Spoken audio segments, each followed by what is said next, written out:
WFP یا د خوړو نړیوال پروګرام به د ORD پر مټ په پکتیکا کې 100,000 غریبو کورنیو ته خوراکي مرستې وویشي.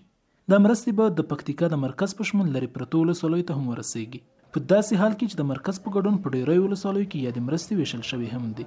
د پکتیکا د ولایتي ادارې مسؤلینو هم د نړیوالو مؤسساتو له مرستو مننه وکړه او زیاته یې کړه چې د پکتیکا لپاره به د نورو مرسته کوونکو مؤسساتو د جلبولو لپاره هڅه کوي.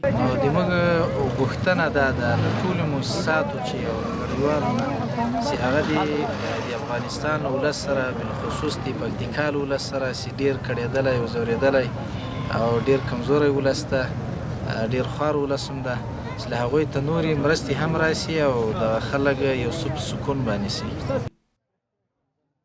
په پکتیکا کې د ORD مسؤلین وایي چې زموږ هڅه ده چې ټولو اړمنو کسانو ته مرستې ورسوو، خو اوس چې په هیواد کې د بېوزلۍ ګراف لوړ شوی نو هغه مرستې چې د پکتیکا لپاره منظوري شوي په پوره ډول بسنه نه کوي. تر نهایي حده موږ کوشش کړی او په توانېدلي مې یو چې اړمن کسان پیدا کړو. اساسي مشکل لکه تاسو ته به هم معلومه وي په اوس وخت کې اقتصادي وضعیت ډېر خراب شوی ده. د پکتیکا اړمن خلک له دې مرستو خوښ دي، خو ځینې وایي چې مرستې تر حقدارو خلکو نه دي رسېدلې، ځکه چې د سروې پر مهال ډېری کلي پاتې شوي چې اوس یې د مرستو په لیست کې نمونه نه دي راغلي. کور دې ودان څه ډېر خوشحاله یم د وجه چې تاسو د خدای خیر درکړي. له موږ سره د یوې روپۍ مرسته نه سوې ده، نه یو حیات راغلی، نه یو شی راغلی، نه تر اوسه پورې چا نوم لیکنه کړې ده چې تاسې هم یا یو کلی یاست یا یو جومات یاست. نو ډېر غریب بېوزله خلک دي.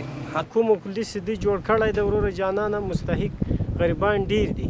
یوه تم نه د مثال 5 خو د تاسې ووینئ چې مثال که زه جای در ښیم 5 خو نه دي په مستحق، باید 5 نه زیات مستحق دي.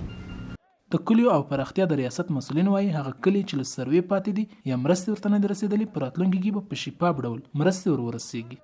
خو بیا هم که کوم خلک پاتې شوي وي هغو ته موږ په آینده کې هغه پروګرام نیولی ده چې انشاءالله د هغو ته به هم دا شی ورسېږي، ځکه چې WFP لخوا موږ ته وعده راکړل شوې ده. پکتیکا ته په تېرو څو اونیو کې د بېلابېلو مرسته کوونکو مؤسساتو استازي راغلي وو چې د پکتیکا لپاره د خوراکي، غیر خوراکي، روغتیا، ښوونې او پراختیا په برخه کې د مرستو ژمنې وکړي.